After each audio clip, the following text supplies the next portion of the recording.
दोस्तों I hope आप में से कई लोगों ने अपने जीवन में कभी ना कभी भानगढ़ किले का नाम जरूर सुना होगा। और आपने ये भी सुना होगा कि ये जो किला है ये भूतिया यानी कि बहुत ही डरावना किला है। और आपने ये भी सुना होगा कि ये जो किला है यहाँ आत्माएं मंडराती है। और ये किला सुनने में देखने में और भी डरावना तब लगने लगता है जब हमें ये पता चलता है कि खुद सरकार भी किसी भी इंसान को किले के भीतर घुसने नहीं देती है सूरज ढलने के बाद, क्योंकि सरकार का खुद मानना है कि इस किले के भीतर किसी न किसी प्रकार की एनर्जी जरूर एग्जिस्ट करती है।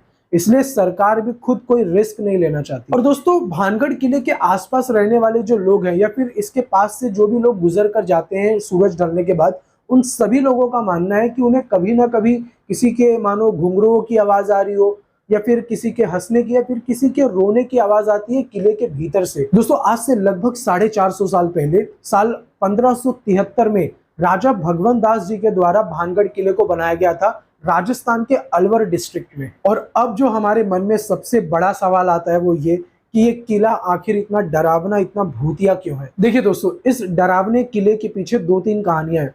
मैं वीडियो के आखिरी तक आप पर छोड़ूंगा कि आप डिसाइड करना कि इनमें से किस कहानी पर आपका विश्वास है। तो भानगढ़ किले से संबंधित जो सबसे पहली कहानी है उसके मुताबिक जब आज से 450 साल पहले इस किले को बनाया जा रहा था तो इस किले के कंस्ट्रक्शन साइट के पास एक साधु बैठकर अपनी तपस्या करते थे जिनका नाम बालूनाथ योगी था। इस किले के कंस्ट्रक्शन को होता हुआ देख एक दिन बालूनाथ योगी खुद इस कंस्ट्रक्शन साइट पर पहुंचते हैं। तो वहां पर पहुंचने के बाद वहां के वर्कर्स को बालूनाथ योगी जो कि साधु है वो एक संदेश देते हैं कि आप ये किला बना रहे, ठीक है आप बना लीजिए, लेकिन इस बात का ध्यान रखना कि इस किले की ऊंचाई इतनी मत कर देना कि इसकी परछाई उनकी कुटिया तक पहुंचे जहां वो बैठकर अपना ध्यान करते हैं। पर कंस्ट्रक्शन के पास काम कर रहे किसी भी वर्कर ने उनकी बातों को सीरियसली नहीं लिया और अब हुआ वही जिसका डर था। किले की ऊंचाई इतनी ज्यादा हो चुकी थी कि उसकी परछाई उनकी कुटिया तक पहुंच रही थी जहां बालूनाथ योगी बैठकर अपनी तपस्या करते थे। और इस चीज को देखते ही बालूनाथ योगी को इतना गुस्सा आ गया कि उन्होंने इस भानगढ़ किले को श्राप दे दिया कि अब ये किला हमेशा के लिए वीरान हो जाएगा और यहाँ कोई नहीं रह सकेगा। अब चलते हैं दोस्तों इस किले की दूसरी कहानी पर कि ये किला इतना ज्यादा भूतिया क्यों है। कुछ लोगों का मानना है कि भानगढ़ किले में जो रहने वाले लोग थे उनके जो पूर्वज थे उन्होंने किले में इतना ज्यादा सोना चांदी गाड़ रखा था कि खुद राजा महाराजा नहीं चाहते थे कि उस किले के आसपास कोई आए। इसीलिए भानगढ़ के राजाओं ने ये गलत अफवाह फैला दी हर जगह कि ये जो किला है वो भूतिया है, ताकि इस डर से कोई किले के नजदीक ना पहुंचे। डर के मारे अगर कोई उस किले के नजदीक नहीं जाएगा तो राजा के लिए ये एक अच्छा मौका होगा कि वो जितने भी खजाने वहां पर छुपाए गए उन्हें धीरे धीरे करके वो निकाल कर ले जाए। तो दूसरी कहानी में तो हमें यही पता चलता है कि ये जो भी भूत वाली चीजें हैं, जितनी भी बातें कही गई है कि यहाँ पे आत्माएं मंडराती हैं, ये सारी चीजें ये पहले राजाओं ने ये अफवाह फैलाई और उसी चीज को वहां के लोगों ने आगे कैरी फॉरवर्ड किया। और अब आते हैं दोस्तों हमारी तीसरी और आखिरी कहानी पर, और ये वही कहानी होने वाली है जिस पर ज्यादातर लोग अपनी सहमति जताते हैं। और जो भी लोग भानगढ़ किले को बड़ी गहराई से जानते हैं वो सभी लोग इस कहानी को ज्यादा महत्व देते हैं। और इस कहानी की शुरुआत कुछ ऐसी है दोस्तों कि इस किले में एक राजकुमारी रहती थी जिनका नाम था रत्नावती।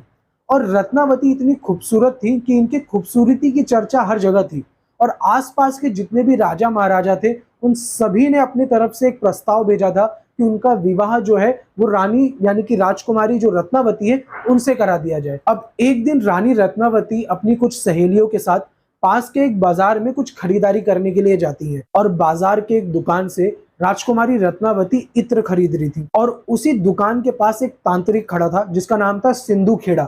सिंधु खेड़ा काफी देर से राजकुमारी रत्नावती को देखे जा रहा था और उनकी खूबसूरती से ये तांत्रिक इतना ज्यादा मोहित हो गया, इतना ज्यादा आकर्षित हो गया कि उसने अपने मन में ये बात ठान ली कि अब रत्नावती सिर्फ उसकी होके रहेगी। अब सिंधु खेड़ा तो कोई राजा महाराजा था नहीं, वो तो ठहरा एक तांत्रिक, और किसी तांत्रिक से राजकुमारी रत्नावती की शादी थोड़ी करा दी जाएगी। तो सिंधु खेड़ा ने अपने तांत्रिक होने का गलत फायदा उठाकर उसी बोतल में काला जादू कर दिया जिस बोतल में रत्नावती को दुकानदार द्वारा इत्र दिया गया था। और जब भी सिंधु खेड़ा उस बोतल में काला जादू कर रहा था तभी रत्नावती की एक सहेली ने ये सारी चीजें करते हुए देख ली थी। और खरीदारी खत्म होने के बाद जब सभी लोग किले पर लौट रहे थे तभी उनकी सहेली ने रत्नावती को वो सारे काले जादू की बातें बता दी। इसके बाद रत्नावती ने उस इत्र की बोतल को पास में पड़े एक बड़े से पत्थर पर दे मारा और इससे उस पूरे काले जादू का असर जो है वो उस बड़े से पत्थर पर हो गया। सिंधु खेड़ा पूरे रास्ते भर रत्नावती का पीछा करते हुए जा रहा था और जिस बड़े से पत्थर पर वो इत्र की बोतल टूटी हुई थी उस पर काला जादू हो गया था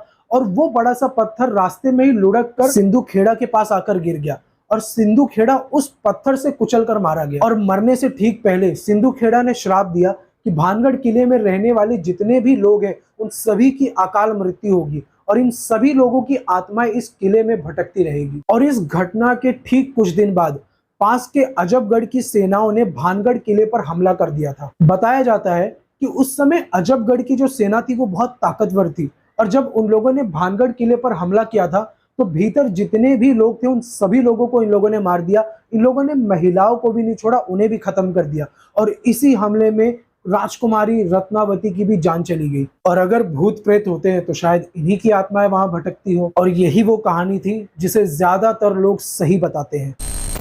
आपके क्या विचार है भानगढ़ किले के बारे में, हमें कमेंट करके जरूर बताइएगा।